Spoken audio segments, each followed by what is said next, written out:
उपमुख्यमंत्री अजितदादांच्या जनसंवाद मध्ये आपण आल्यात आपल्या समस्या घेऊन. काय समस्या होत्या, त्याचं निवारण झालंय का? आता मी ऍक्च्युअली परिवर्तन कामगार संघटनेचा अध्यक्ष नात्याने बोलत आहे. सर्व आमचे 250 कामगार या ठिकाणी दादांना भेटण्यासाठी आलो होतो. आमचे जवळपास 25 दिवस झाले आम्ही कंपनीच्या गेटवरती स्ट्राईकसाठी बसलेलो आहे. कंपनीने परमनंट लोकांची कुठलीही 3 वर्षामध्ये कुठलीही कामं केलेली नाही आणि टोटल 3000 कॉन्ट्रॅक्टर कामगार आतमध्ये काम करत आहे आणि परमनंट लोकांना अजिबात सर्व दुर्लक्ष करत आहे. त्या जनसंपर्क संवादासाठी आज दादा इथे आले होते. त्यासाठी आम्ही सर्व 250 कामगार दादांना भेटण्यासाठी आलो.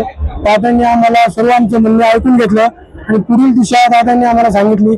कामगार मंत्र्याबरोबर त्यांनी 22 मंगळवारी मिटिंग लावलेली आहे आणि त्यांनी त्या कामगार मंत्र्यांना फोन पण केलेला आहे की तुम्हाला सर्व कमिटी भेटण्यासाठी मुंबईला सोमवारी येणार आहे, तुम्ही त्यांचे सर्व प्रश्नांचे मार्गी लावा असं दादांनी आम्हाला आश्वासन दिलेलं आहे.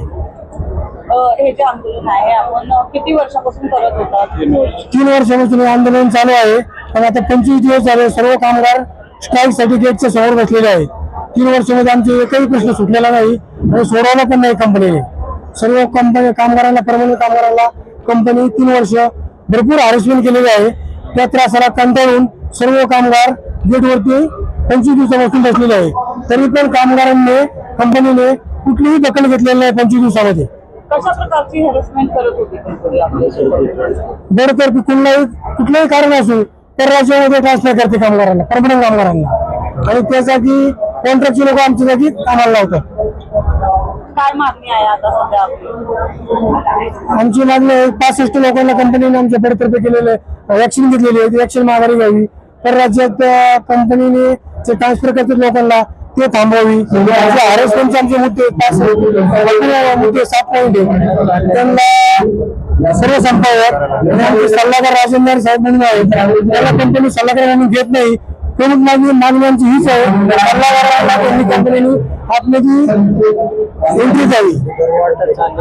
आणि सर्वात मोठं डिपार्टमेंट आमचं मोठं सेकंड डिपार्टमेंट होतं ते त्यांनी कुठलीही पूर्ण सूचना न देता मोठं डिपार्टमेंट बंद केलेलं आहे.